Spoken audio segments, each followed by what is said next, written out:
নমস্কার, দেখছেন কলকাতা টিভি। আপনাদের সঙ্গে আমি মধুবন্তী। শুরু করছি জেলার সারাদিন। কমিশনের স্ক্যানারে দিলীপ ঘোষ, তারপরেও ঝড় নিয়ে তার মন্তব্যের জেরে সরগরম রাজনৈতিক মহল। মঙ্গলবারও ঝড়কে সামনে রেখে রাজ্যের শাসক দলকে বিঁধলেন বর্ধমান দুর্গাপুরের বিজেপি প্রার্থী। কমিশনের স্ক্যানারে দিলীপ বেফাস মন্তব্যের জেরে কমিশনের সেন্সরে বর্ধমান দুর্গাপুর কেন্দ্রের বিজেপি প্রার্থী দিলীপ ঘোষ। উত্তরবঙ্গের ঝড় নিয়েও দিলীপের মন্তব্যে দলের ভিতরে বাইরে বিতর্ক জোরালো হয়। ঝড় তো উত্তরবাংলা শুরু হচ্ছে, ঝড় ভোট ওদিক থেকে শুরু হচ্ছে, বিজেপির ঝড় শুরু হয়ে গেছে, তাতে লন্ডভন্ড হয়ে যাচ্ছে। কমিশনের নজরদারিতে রয়েছেন ভোটের ময়দানে, কিন্তু দাপুটে মেজাজেই ব্যাট হাঁকাচ্ছেন দিলীপ।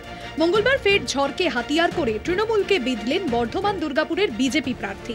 বিজেপি ঝড় করেছে নাকি? ঝড় হলেই টিএমসির একদম পোয়া বার, যা মাল আসবে ছেড়ে ফাঁক করে দেবে। বন্যা হোক, ঝড় হোক, ভূমিকম্প, ওরা চায়, তাহলে কামাই হবে। সরকারে যারা আছে তাদের দায়িত্ব ওখানকার যারা ক্ষতিগ্রস্ত মানুষ তাদের কাছে দাঁড়িয়ে তাদেরকে মনোবল বাড়ানো, ক্ষতিপূরণ দিয়ে তাদেরকে আবার নিজের জীবনে ফিরিয়ে নিয়ে আসা। আমরা বিরোধী দল পার্টি আছি, আমরাও লোকের সঙ্গে আছি, কিন্তু কথায় কথায় মমতা ব্যানার্জি এত টাকা ফিরিস্তি, তত টাকা ফিরিস্তি, এত টাকা ক্ষতি হয়ে গেছে, এইসব বলতে থাকেন, কিন্তু মানুষের কাছে কিছু পৌঁছয় না। আয়লার ঝড় হলো, আমফানের ঝড় হলো, টাকা এলো কেন্দ্র থেকে, কার অ্যাকাউন্টে গেল? টিএমসির কর্মীদের অ্যাকাউন্টে। প্রধান, উপপ্রধান, তার বউ, তার শালা, ভাগ্নে, তাদের চলে গেল। যার বাড়ি ভেঙেছে তারা কিছু পেল না। এবার যেন তা না হয়, এই ঝড়কে কেন্দ্র করে কামাতে শুরু করলো টিএমসি, এরম যেন না হয়। দিলীপের কটাক্ষের পাল্টা জবাব তৃণমূলের। অসাংবিধানিক, অগণতান্ত্রিক, কুরুচিকর কথা বলায় দিলীপ বাবুর কৃষ্টি সংস্কৃতি, তিনি সেটাই করছেন। তা না হলে একটা প্রাকৃতিক ঝড়কে কেউ বিজেপির ঝড় বলে? আপনারা খুব ভালো মতো জানেন, দিলীপবাবুও খুব ভালো মতো জানে, জামফান থেকে, বুলবুল থেকে, জজ থেকে যখন এক একটা প্রাকৃতিক দুর্যোগ ঘটেছে, তখন মমতা ব্যানার্জি দুর্গতদের পাশে দাঁড়িয়েছেন। কেন্দ্রীয় সরকার সেখানেও প্রতিহিংসা পরায়ণতার কারণে সহযোগিতা করেনি। এর আগে আমফান ঝড়ের ত্রাণ নিয়েও দুর্নীতির অভিযোগে বিদ্ধ হয় শাসক দল। তৃণমূল যে অভিযোগকে বরাবরই অস্বীকার করে এসেছে। কলকাতা টিভি। ঝড়ের ধাক্কা সামলে ধীরে ধীরে ছন্দে ফেরার চেষ্টায় উত্তরবঙ্গ। ভেঙে পড়া বাড়ি মেরামতের কাজে হাত লাগিয়েছেন স্থানীয়রাই, মিলেছে প্রশাসনের সাহায্য। ক্ষতিগ্রস্ত এলাকা পরিদর্শনে পুলিশ, পরিস্থিতি স্বাভাবিক করার আপ্রাণ প্রচেষ্টা ময়নাগুড়ির সাধারণ মানুষের। মাত্র কয়েক মিনিট, নিমেষের মধ্যে তছনছ হয়ে যায় এলাকা। তুমুল ঝড়ে লন্ডভন্ড হয় ঘরবাড়ি, রাস্তাঘাট। তাসের ঘরের মতো ভেঙে পড়ে মাথা গোজার ঠাই। রবিবারের সেই অভিশপ্ত রাতের পর কেটে গিয়েছে দুদিন। ধীরে ধীরে ছন্দে ফেরার চেষ্টা করছে জলপাইগুড়ি, আলিপুরদুয়ার সহ উত্তরবঙ্গের একাংশ। ক্ষতিগ্রস্তদের সাহায্যের হাত বাড়িয়ে দিয়েছে প্রশাসন। শুকনো খাবার, পলিথিন সহ প্রয়োজনীয় ব্যবস্থা করা হয়েছে। ক্ষতিগ্রস্ত এলাকা ঘুরে দেখে পুলিশ। বাড়ি বাড়ি ঘুরে তৈরি করা হয় ক্ষতিগ্রস্তদের নামের তালিকা। এটা আমাদের জেলা প্রশাসন, যে আমাদের জলপাইগুড়ি জেলা আছে, প্রশাসনের পক্ষ থেকে আমাদের বলা হয়েছে যে এখানে যেসব বাড়িগুলো একদম ফুলি ড্যামেজ হয়ে গেছে তাদেরকে যেন আমরা আলাদাভাবে একটা লিস্টেড করি, এবং যেগুলোর মধ্যে একটু কম ক্ষতিগ্রস্ত হয়েছে তাদের আলাদাভাবে লিস্টেড করে পরবর্তী যারা হেল্পের জন্য আসবে এখানে তাদেরকে এই লিস্টটা প্রোভাইড করলে তারা যাতে সহজেই আর কি, যাদের অ্যাকচুয়ালি দরকার তাদের কাছে যাতে সহজেই পৌঁছে যেতে পারে, এবং আমাদের তরফ থেকে প্রশাসনের পক্ষ থেকে যতটাই হেল্প করা সম্ভব সেটা যাতে করতে সহজ হয়, তার জন্যই আগে আমরা এটাকে একটা ডিভাইডেড করে নিচ্ছি। ঝড়ে ক্ষতিগ্রস্ত ময়নাগুড়ির একাংশ। ভেঙে গিয়েছে বহু বাড়ি। ভাঙা বাড়িতে বসবাস করা এক প্রকার চ্যালেঞ্জ হয়ে দাঁড়িয়েছে। তাই বাধ্য হয়ে বাড়িঘর মেরামতের কাজে হাত লাগিয়েছেন বার্নিশ পুটিমারি গ্রামের বাসিন্দারাই। প্রশাসনের তরফ থেকে ঘর তৈরি করে দেওয়ার আশ্বাস দেওয়া হয়েছে, তবে সেটা কতদিনে পাওয়া যাবে তার কোনো সদুত্তর নেই। সামনে বর্ষাকাল, সেই সাথে ভারী বৃষ্টির পূর্বাভাস রয়েছে, আর এই কারণে গ্রামবাসীরা নিজেদের উদ্যোগেই একে অপরকে সাহায্যের হাত বাড়িয়ে দিয়েছে। এখন কতদিন সেই সরকারের আশায় আমরা থাকবো? কোন সরকার কি দিবে না দিবে আর কতটুকু যে পাবো কোনো বুঝতে পারতেছি না। এখন দুদিন পরে যে বৃষ্টি হয় তাহলে এই লোকগুলো আমরা কোথায় যাব বাচ্চা কাচ্চা নিয়ে? যতটুকু আমরা পাই মেকআপ নিতে হবে। সরকার তো কোনো কিছু, ভিডিও আসলো, তারপরে রাজ্যপাল আসলো, কিছুই আমাদের বললো না। প্রায় প্রতি বছরই বন্যায় ক্ষতির মুখে পড়েন উত্তরবঙ্গের মানুষ, কিন্তু রবিবারের বিধ্বংসী ঝড়ের জন্য প্রস্তুত ছিলেন না তারা। মুহূর্তের ঝড়ে তছনছ হয়ে যায় সংসার। সেই রাতে সেভাবে ক্ষয়ক্ষতির আঁচ করা না গেলেও সোমবার সকালে সামনে আসে লন্ডভন্ড হওয়ার পরিস্থিতি। সরকারের থেকে তারা সাহায্য প্রার্থনা করেছেন। ধীরে ধীরে এই সমস্ত গ্রাম ছন্দে ফেরার চেষ্টা করছে। তবে থাকবেন কোথায়? কতদিন এইভাবে খোলা আকাশের নিচে পলিথিন মাথায় তারা রাত কাটাবেন? তাই এক প্রকার বাধ্য হয়ে নিজেরাই পরিশ্রম করে নিজেরাই এই সমস্ত ঘরগুলি তৈরি করার কাজ শুরু করেছেন। ময়নাগুড়ি থেকে কৌস্তব ভৌমিক, কলকাতা টিভি। চোখ রাখবো পরের খবরে। ভোটের প্রচারের মাঝেই এবার প্রাক্তন শ্বশুর জামাইয়ের ভাইরাল অডিও ক্লিপ নিয়ে শোরগোল রাজনৈতিক মহলে। শ্রীরামপুর লোকসভার তৃণমূল প্রার্থী কল্যাণ বন্দ্যোপাধ্যায় এবং তার প্রাক্তন জামাই তথা বিজেপি প্রার্থী কবির শঙ্কর বোস দুজনের কথোপকথনের ভাইরাল অডিও প্রকাশ্যে, যদিও অডিও ভুয়ো বলে দাবি দুজনেরই। আইনি পদক্ষেপের হুঁশিয়ারিও দুজনের। একসময় শ্বশুর জামাইয়ের সম্পর্ক, এখন প্রাক্তন। তবে শ্রীরামপুর লোকসভা নির্বাচনে একে অপরের যুযুধান প্রতিপক্ষ। সেই অর্থে রাজনৈতিক সম্পর্কে জড়িয়েছেন দুজন, কল্যাণ বন্দ্যোপাধ্যায় এবং কবির শঙ্কর বোস। একজন চতুর্থবার সাংসদ হওয়ার লড়াইয়ে, অন্যজন প্রথমবার লোকসভা ভোটের প্রার্থী।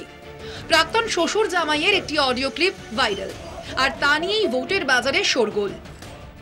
হ্যালো, নমস্কার কবির, আমি কিন্তু খুব চাপে আছি, টিকিটটা নাও, অনেক অসুবিধা আছে, যা দরকার করো, এসে মালটা নিয়ে যায়, কুড়ি পৌঁছে দিতে হবে। তুই জানো না, জান, চিন্তা নেই, জানতে পারবে না।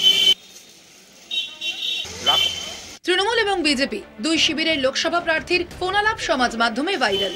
হইচই শ্রীরামপুরে। দুই প্রার্থী যদিও অডিও ক্লিপ ভুয়ো বলে দাবি করেছেন। এটা একদম ফলস। কেউ এটা উদ্দেশ্য প্রণোদিত, অন্য কোনো বিরোধী রাজনৈতিক দল উদ্দেশ্য প্রণোদিতভাবে এটা করেছে আমার নামে বদনাম করার জন্য। হ্যাঁ, আমি তিনবারের সাংসদ, এইবারই এই প্রথম দেখছি এই সমস্ত নোংরামি হচ্ছে। রিটার্নিং অফিসারের কাছে কমপ্লেন করে দিয়েছি, আমি ওই সিপি চন্দননগর কমিশনারেটের কাছেও কমপ্লেন করে দিয়েছি।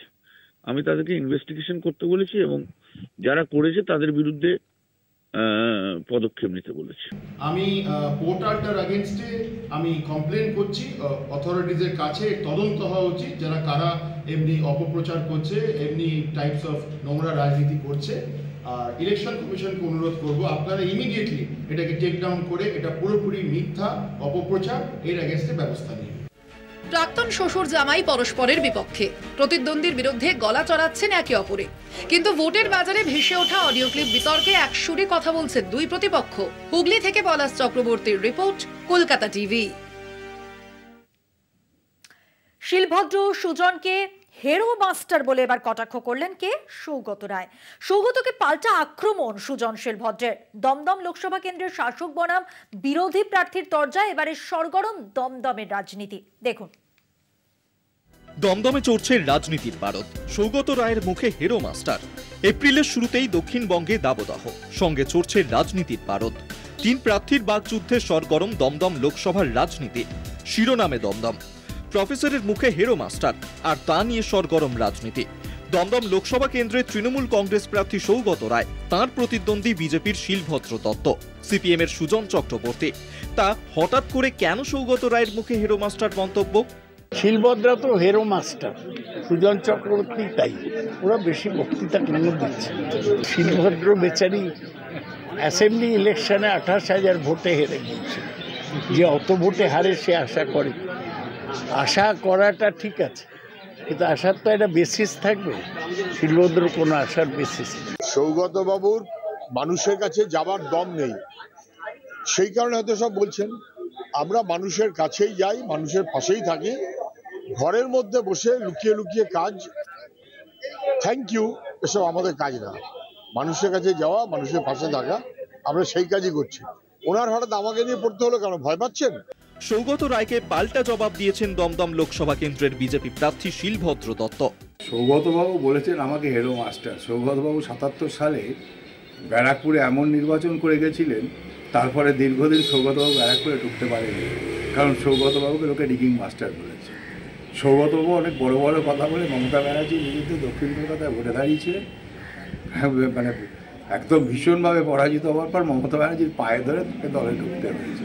তাই সৌগতবাবু কি বলছেন তাতে না ওনার মানে বয়স হয়েছে এবং উনি বুঝতে পেরেছেন হেরে যাবেন বলে উনি অনেক ভুলভাল কথা বলছেন। ওনার কাছে কোনো নীতি নেই, কোনো আদর্শ নেই। এর আগে সৌগত রায় শিলভদ্র দত্তকে মাধ্যমিক ফেল বলে কটাক্ষ করেন, তার জবাবও দেন শিলভদ্র দত্ত। ভোট আসতেই একই ঘটনার পুনরাবৃত্তি। 2019-এর লোকসভা নির্বাচনে দমদম থেকে 5 লক্ষ ভোটে জেতেন তৃণমূলের সৌগত রায়। পরাজিত করেন বিজেপি প্রার্থী শ্রমিক ভট্টাচার্য ও সিপিএম প্রার্থী নেপাল দেব ভট্টাচার্যকে।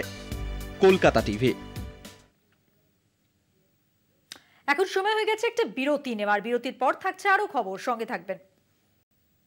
ফিরে এলাম বিরতির পর। এবার যে খবরে নজর রাখবো, সাঁকরাইল ব্লকের 5টি পরিবার এখনো গৃহহীন হয়ে কর্মতীর্থে উদ্বাস্তু জীবনযাপন করছেন। বিরোধীদের অভিযোগ প্রশাসন সব দিক থেকেই ব্যর্থ, তাই কর্মতীর্থে উদ্বাস্তুদের ঠাঁই হচ্ছে। হস্তশিল্পী ও কারুশিল্পীদের জন্য বাজার তৈরি করতে গড়া হয়েছিল কর্মতীর্থ। কোটি কোটি টাকা ব্যয়ে তৈরি সেই সমস্ত কর্মতীর্থের এখন বেহাল দশা। ঝাড়গ্রামের সাঁকরাইল ব্লকের পাত্রা অঞ্চলের বাকরা এলাকায় গড়ে ওঠা কর্মতীর্থ এখন উদ্বাস্তু শিবির।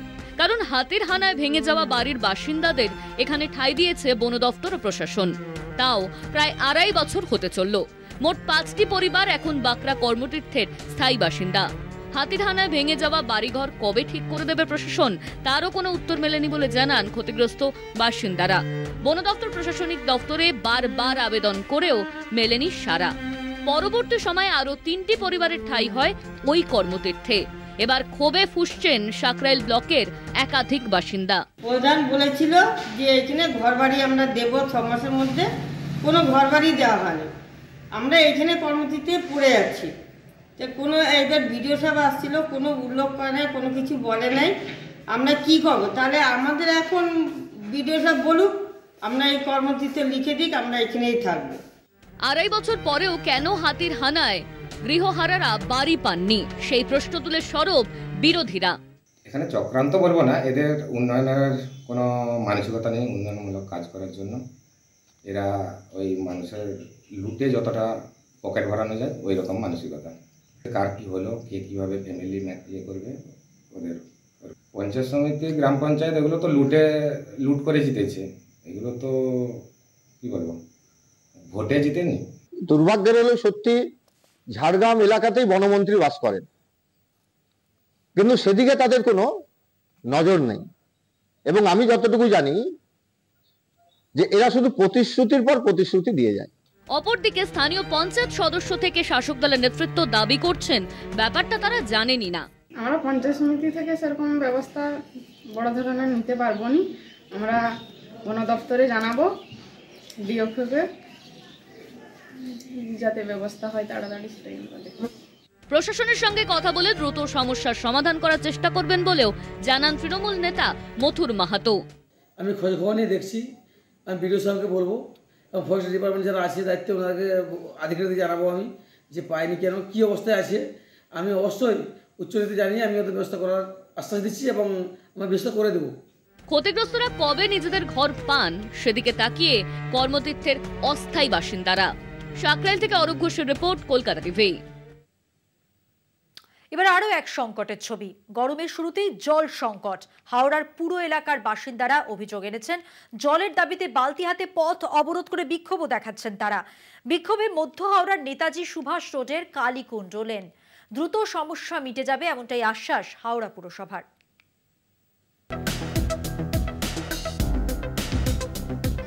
গরম পড়তেই জলের হাহাকার হাওড়া পুরো এলাকায়। মঙ্গলবার সকালে মধ্য হাওড়ার নেতাজি সুভাষ রোডে কালীকুণ্ড লেনে পথ অবরোধ করে বিক্ষোভ স্থানীয় বাসিন্দাদের।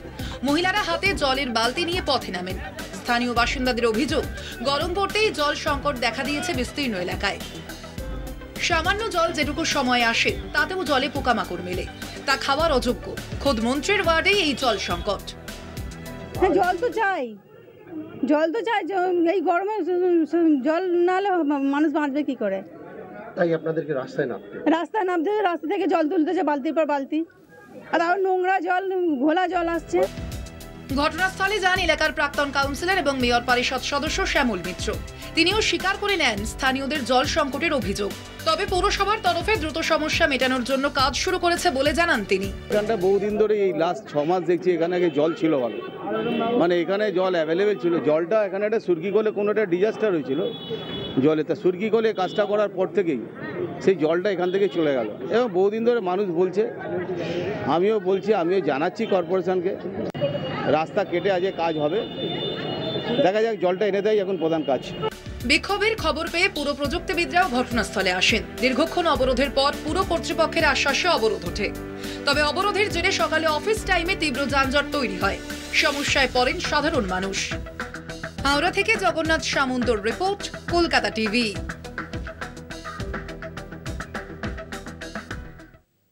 জেলার সারাদিন আজকের মতো এ পর্যন্তই। দেখছেন কলকাতা টিভি, রাত দিন 7 দিন।